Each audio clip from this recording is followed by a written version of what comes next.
un- un- una nueva oportunidad para seguir estudiando su palabra. Eh, no sé si algunos de ustedes, hermanos, yo creo que sí, la mayoría de ustedes conocen lo que es Hakuna Matata. Muchos que fuimos niños y vimos la película del Rey León, sabemos que eso, no sé si sea un término real, honestamente nunca lo he investigado, pero significa vivir sin preocupaciones, vivir sin saber que no hay nada en el mundo que nos deba preocupar. Qué agradable es vivir así, ¿no? Es vivir despertando todos los días sabiendo que nuestras necesidades están cubiertas, que gracias a Dios que nosotros podamos nosotros disfrutar de todo lo que podamos tener y sin tener que dedicar esfuerzo de nuestra mente para estresarnos, para preocuparnos, para desviar nuestra atención de lo que es la felicidad y sentirse bien, para entender esas necesidades. Qué bonito es realmente no tener que preocuparse por nada, ¿no? A mí no me ha pasado, pero se ha sentido bonito, dicen por ahí.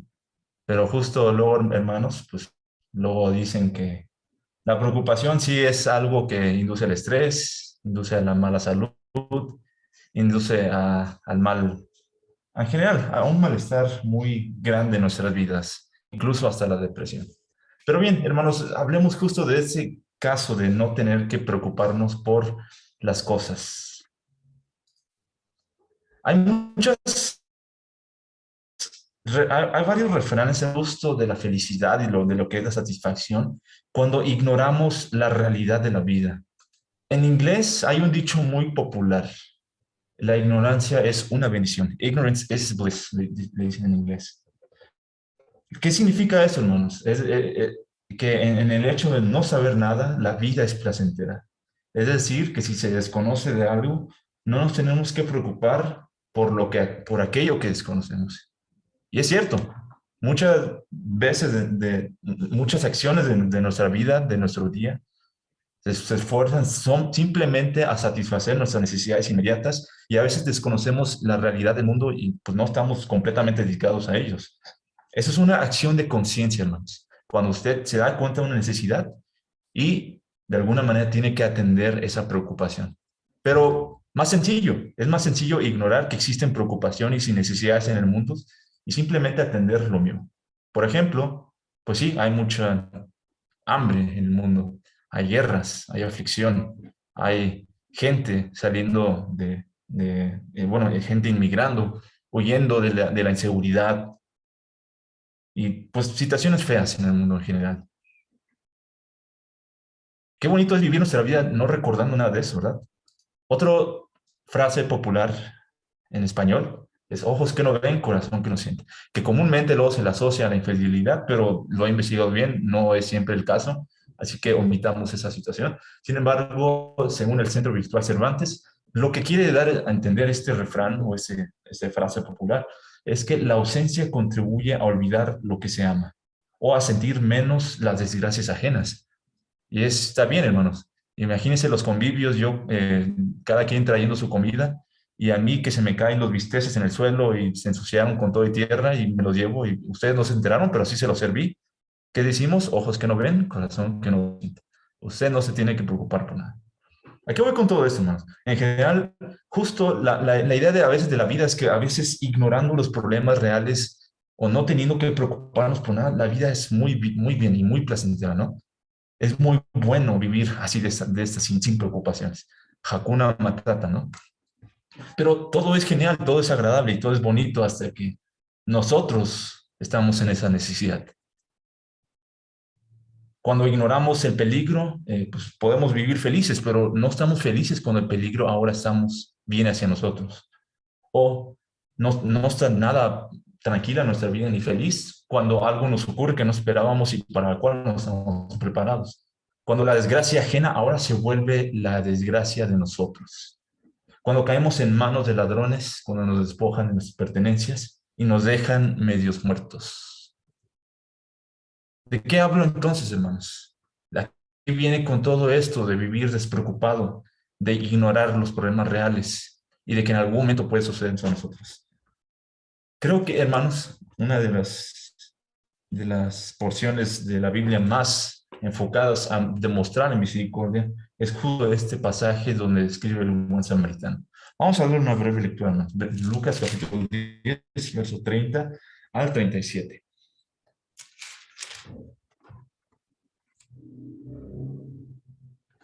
Vamos a leer desde el 29. Lucas capítulo 10, verso 29 al 37.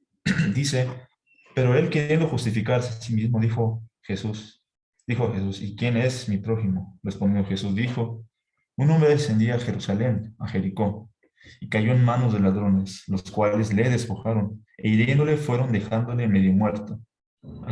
Aconteció que descendió un sacerdote por aquel camino, y viéndole pasó de largo.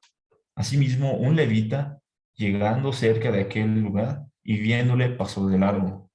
Pero un samaritano que iba de camino vino cerca de él y viéndole fue movido a misericordia. Y acercándose, vendó sus heridas, echándoles aceite y vino, y poniéndoles en su cabalgadura, lo llevó al mesón y cuidó de él. Otro día al partir sacó 2 denarios y dio al mesonero y le dijo, cuídamele y todo lo que gastes de más yo te lo pagaré cuando regrese. ¿Quién pues de esos tres parece que fue el prójimo del que cayó en manos de ladrones? Él dijo, el que usó de misericordia con él. Entonces Jesús dijo, ve y haz tú lo mismo.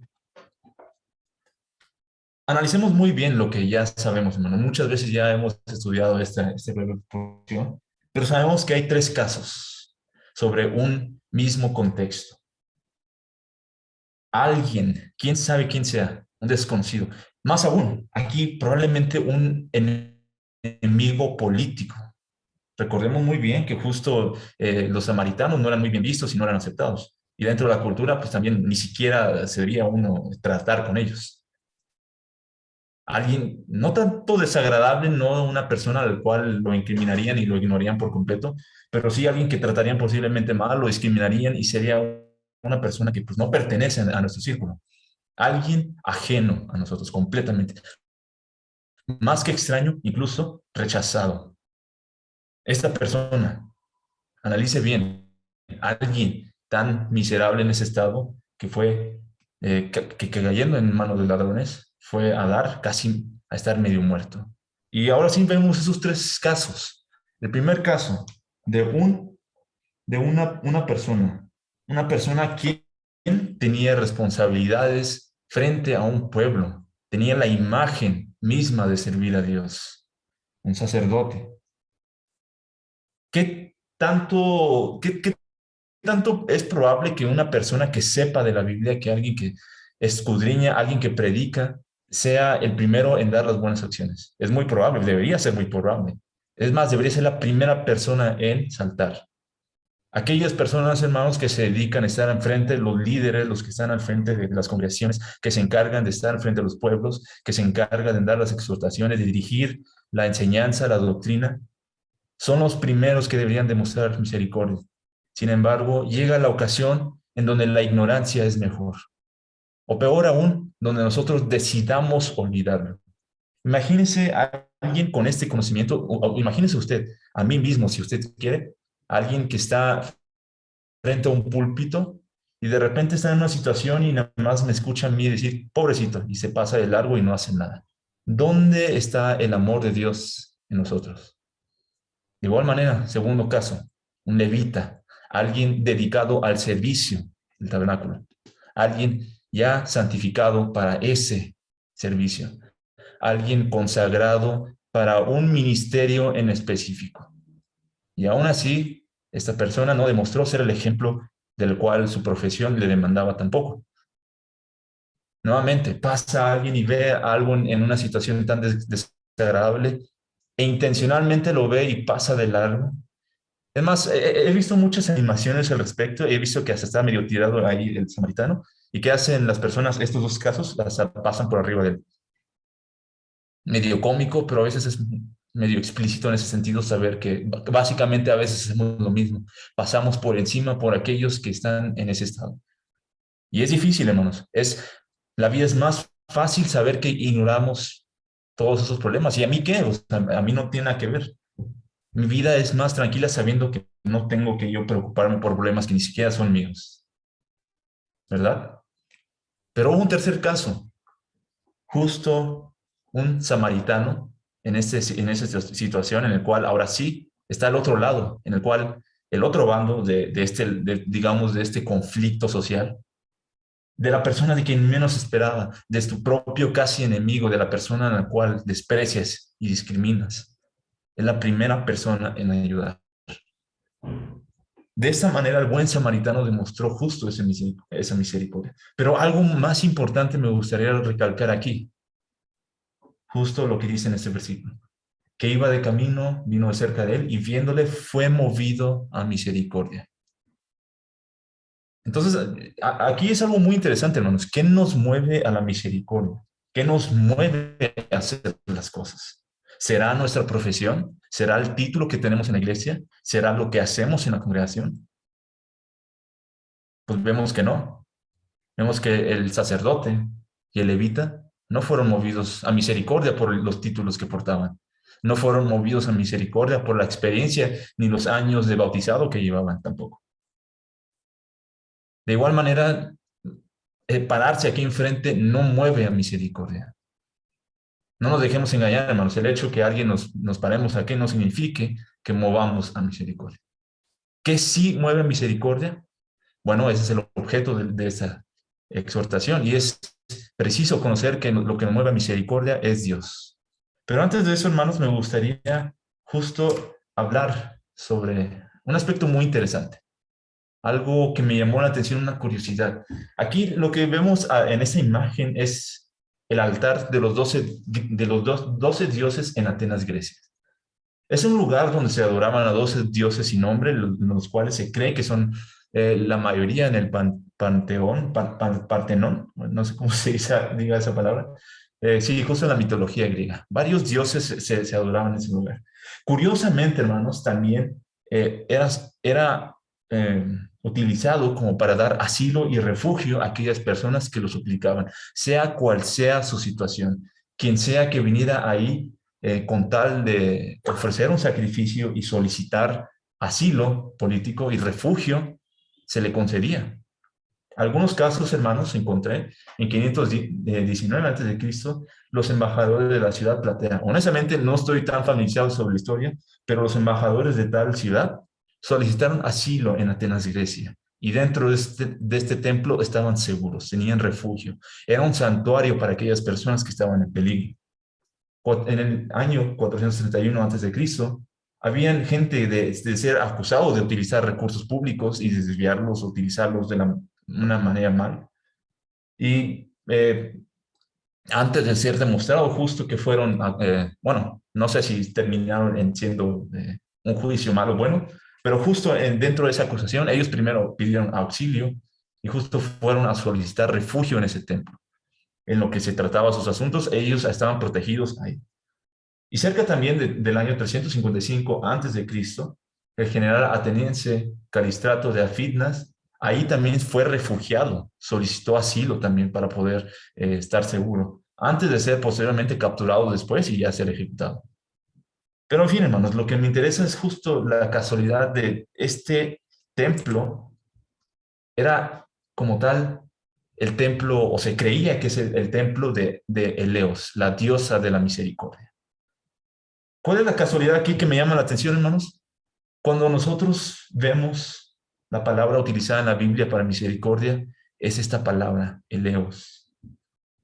Los griegos, justo también una característica muy importante, no tenían el aspecto de eleos como una diosa, sino la personificación misma de la misericordia y de las buenas obras, del perdón y la piedad. ¿Qué es, qué es, qué quiero decir con esto, hermanos? Que justo la misericordia no era algo físico que se manifestaba a través de una persona o un Dios, sino a través de las personas y las obras que ellos hacían. Esta es la misma palabra utilizada, obviamente ya sabemos que después quedó arraigada en el lenguaje griego, koiné, y en el griego koiné utiliza cuando habla de misericordia, cuando habla del buen samaritano y de aquellas manifestaciones de la misericordia de Dios, habla sobre eleos. ¿Y a qué voy con todo esto, hermano? No, nuevamente, no voy aquí a dar clases de mitología griega, pero curiosamente, ¿quién es nuestro santuario? ¿Quién es nuestro refugio? ¿Quién es el aquel que nos provee de toda la seguridad en momentos críticos y difíciles de desesperación, cuando nadie más lo ofrece? Esta misma palabra, eleos, es la palabra referida también cuando Dios nos da todo eso, cuando Dios nos da el perdón de los pecados, cuando Dios nos da la seguridad misma de poder pedirle mediante la oración. Esa es la misericordia de Dios, un asilo, un refugio, un santuario para todos aquellos que le ofrecen justo esta plegaria a Dios.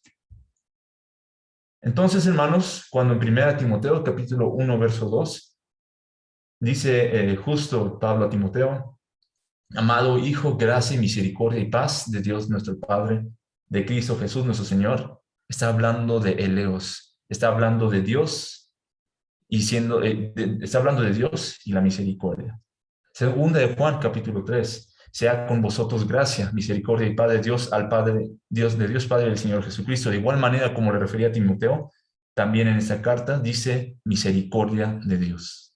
Habla de eleos. Tito capítulo 3, verso 5. Nos salvó no por obra de justicia que nosotros hubiéramos hecho, sino por su misericordia. Y para que los gentiles, Romanos capítulo 15, verso 9, y para que los gentiles glorifiquen a Dios por su misericordia.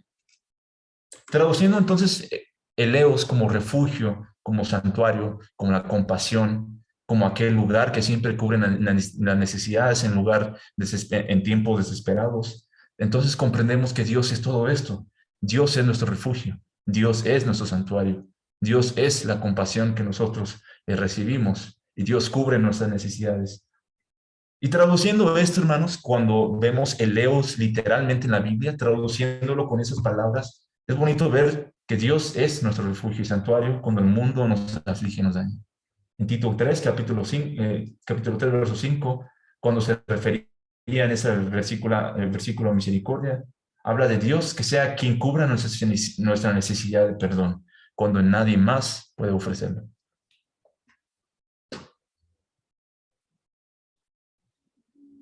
Romanos capítulo 15, verso 9. Cuando habla de Dios y la misericordia, habla sobre Dios siendo aquel que da la compasión cuando no la merecemos. Esto es la gracia que ya estudiamos el mes pasado. Entonces, hermanos, todo esto es importante comprender que nuestro lugar de refugio es Dios. Nuestra misericordia es Dios. Y de esta manera, hermanos, como dice Hebreos capítulo 4, verso 16, sabemos que de quien proviene toda esa misericordia es Dios. Acerquémonos pues con confianza al trono de nuestro Dios amoroso para que Él tenga misericordia de nosotros y en su bondad nos ayude en la hora de necesidad. Él es nuestro templo al cual vamos a acudir en esos tiempos, cuando estamos abatidos, cuando hemos sido dejados medio muertos. Entonces, aquí ya tiene sentido entonces, hermanos, ¿no? Cuando preguntamos justo qué fue lo que mueve a misericordia a las personas, qué fue lo que movió a misericordia al buen samaritano, a un enemigo, a un enemigo político y social, a alguien al cual era digno de discriminación por parte de otro partido. ¿Qué lo movió a misericordia? Dios movió todo esto a misericordia. De igual manera, hermanos, nosotros recibiendo todo esto, recibiendo toda la bondad, y la ayuda en nuestra hora de necesidad nos mueve a nosotros también a hacer lo mismo. Vamos a leer una pequeña lectura también en Mateo capítulo 15, verso 21 al 28. Mateo capítulo 15, verso 21 al 28.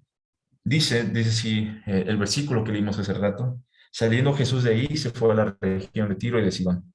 Y aquí una mujer cananea que había salido de aquella región clamaba diciéndole: Señor, hijo de David, ten misericordia de mí.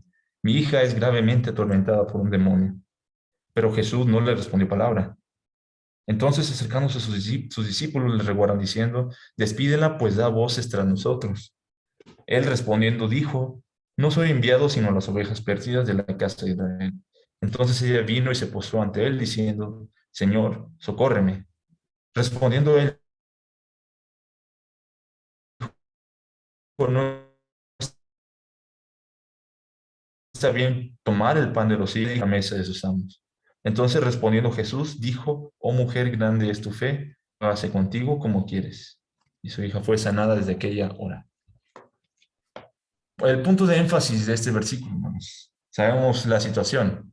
Dios no vino justo a aquellas personas, como dicen en Juan capítulo 1, aquellos que, a los cuales vino y a quienes no le recibieron, pues Dios, Jesús estaba atendiendo a quien sí le recibió. En ese caso, hermanos, vemos que justo hay una persona en la cual de repente en su extremo momento de necesidad decide solicitar esto, decide postrarse ante él y diciendo, Señor, socórreme. Esto es, hermanos, alguno de nosotros en ese momento, en cualquier momento de nuestra vida. A cualquiera de nosotros nos puede ocurrir y que en un momento de desesperación vengamos a cualquier persona a solicitar y gritar, socorro, ayúdame. ¿A quién vamos entonces en ese momento? ¿Quién es el que acude para poder otorgar esta misericordia que buscamos?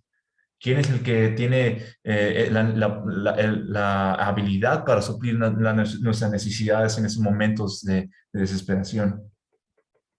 Lo que vemos en este pasaje, hermanos, es muy claro.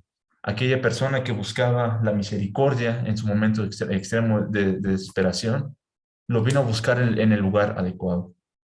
Porque la misericordia de Dios, como describe aquí, es justo eterna. Estimula el arrepentimiento, nos perdona el pecado y nos da la salvación siempre.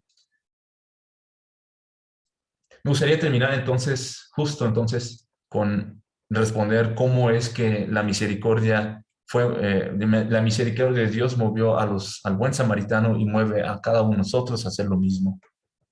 Primera de Juan, capítulo 3, verso 17. Vamos a darle lectura y con eso vamos a terminar. Primera de Juan, capítulo 3, verso 17.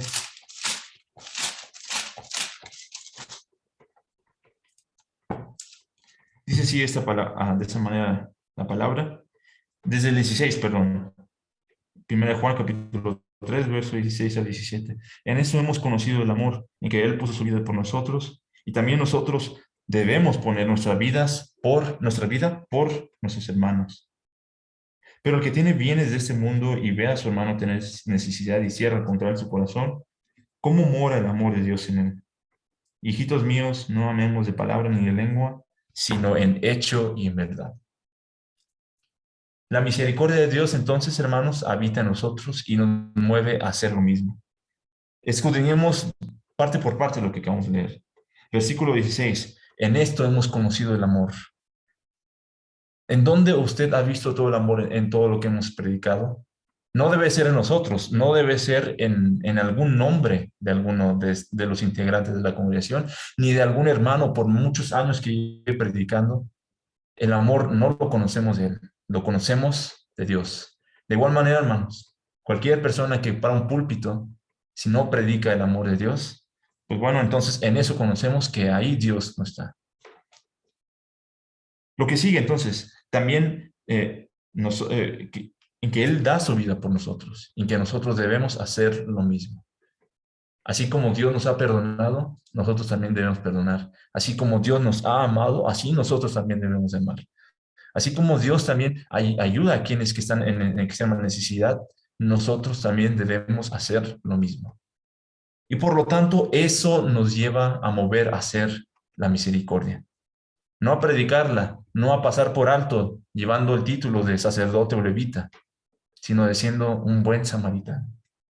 Porque del caso contrario, hermanos, entonces, si nosotros predicamos de todo esto y vemos a una persona tener necesidad y cerramos nuestro corazón, cerramos nuestro refugio y santuario que es Dios, ¿cómo habita el amor de Dios en nosotros? Terminamos entonces y concluimos con esa idea, hermanos. ¿Qué nos mueve a nosotros a hacer la misericordia? La respuesta debe siempre ser Dios. Si es algo más, si es algo aún, si es un nombre, si es un motivo, un interés propio, tarde o temprano, hermano, nos vamos a dar cuenta que eso no es misericordia. Buscamos nuestro propio bien. Y eso no es el amor. Entonces, hermanos, que Dios nos bendiga para seguir aplicando la misericordia en nuestras vidas, porque sabemos que más ahora en tiempos de necesidad, más en tiempos difíciles y que ya llevamos 2 años así, pues se ve, hermanos, que la misericordia es más importante ahora en estos momentos, que se demuestre. Que Dios nos bendiga, hermanos, siempre a seguir trabajando como congregación para que la misericordia nunca haga falta en la iglesia. Que Dios los bendiga, hermanos.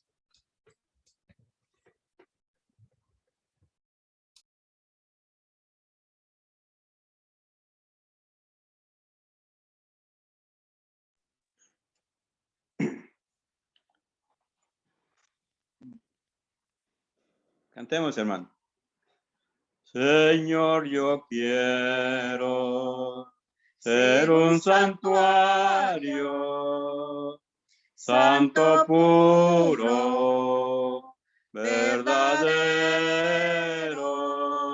Te agradezco darme la vida, un santuario para ti. Muestra a tus hijos para las guerras, a unirse, a ser uno, y cantaremos, amando siempre, un santuario para ti. Y cuando vengas lleno de gloria, nuestra vida brillará.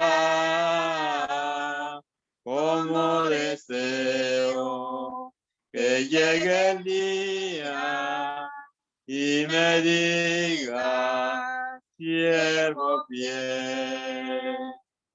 Por eso quiero ser un santuario, santo, puro, verdadero. Te agradezco darme la vida, un santuario para ti. Amén, hermano. Dios le bendiga. Dame tiempo de ser hermano para continuar el programa, nuestro Dios.